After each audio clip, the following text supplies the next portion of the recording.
సైన్యం ఉన్న ప్రతి నాయకుడు యుద్ధంలో గెలుస్తాడని చెప్పలేం, కానీ నాయకుడు సరైనడైతే ఎలాంటి సైన్యంతో అయినా మారణ హోమం సృష్టిస్తాడు.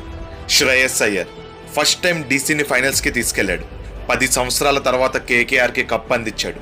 11 సంవత్సరాల తర్వాత పంజాబ్ని ఫైనల్స్కి తీసుకెళ్లాడు. లాస్ట్ 5 ఇయర్స్లో 3 డిఫరెంట్ ఐపీఎల్ టీమ్స్ని ఫైనల్స్కి తీసుకెళ్లాడు.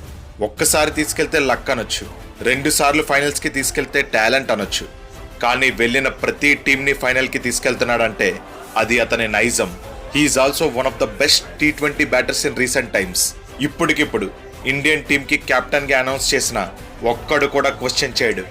అసలు Punjab last few years transformation అయితే మ్యాడ్. అసలు సిఎస్కే, ముంబై లాంటి ఓజీ టీమ్స్ మీద positive head to head records, వాంకేడేలో మోస్ట్ విన్స్, ఎవే గేమ్స్లో కూడా ప్రతి టీంకి చుక్కలు చూపిస్తున్నారు. They are now ruthless, fearless and unstoppable.